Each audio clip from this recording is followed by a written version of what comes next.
hear the name Nietzsche, what pops into your mind? A brooding genius? A rebel philosopher? Or maybe just that wild mustache?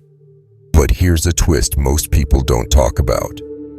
The man who tore down religion, morality, and meaning also dropped some of the most savage lines about women in all of philosophy. I mean, he literally wrote, "When you go to women, don't forget the whip." Yeah, that's not a meme. That's Nietzsche. So today, let's ask the hard question. Was Nietzsche a cold-blooded misogynist, or was something deeper going on? Buckle up, because this is going to get messy. Before we throw him under the bus, let's understand the man. Nietzsche wasn't just a philosopher, he was a storm. Born in 1844, a prodigy by his 20s, a professor before most of us finish figuring out what we want for breakfast. But genius came with a price. He was chronically sick, alone, and wrestling with demons in his own head. No wife, no long-term lover, and the one woman who haunted his life, Lou Andreas Salome, rejected his marriage proposal twice.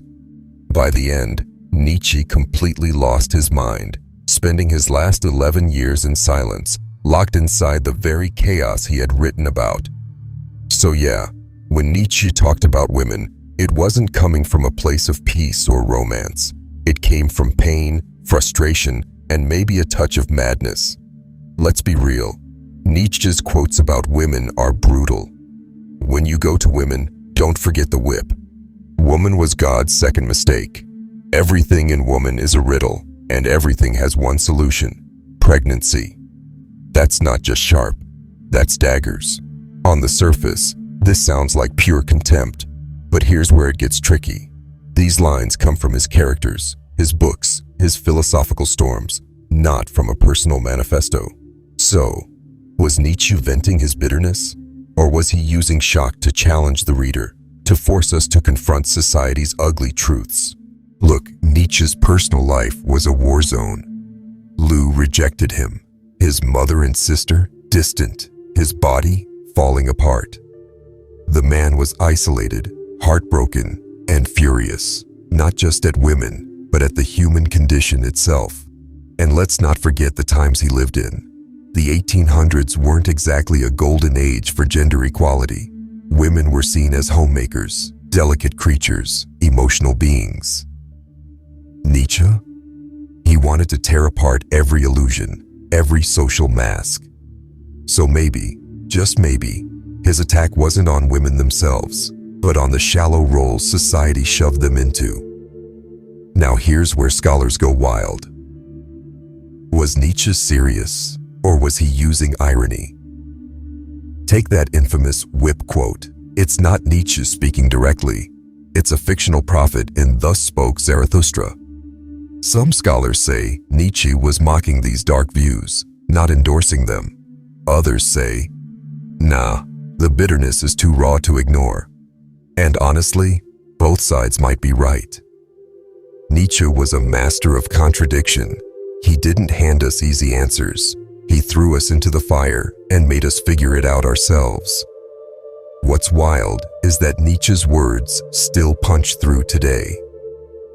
Some feminists see value in his work, not because they approve of his views, but because he exposed how society traps both men and women in toxic roles. Others say, forget the context. The man was cruel, full stop. And on social media, Nietzsche's quotes have been turned into edgy memes, usually by people who don't understand the complexity behind the words. But here's the truth. Nietzsche wanted to disturb us, offend us, wake us up. He believed growth comes through struggle, even if that struggle leaves scars. So, was Nietzsche a cold-blooded misogynist? Honestly, he was a man at war, with himself, with the world, and yes, with the women who crossed his path. But to call him just a misogynist, that's too easy.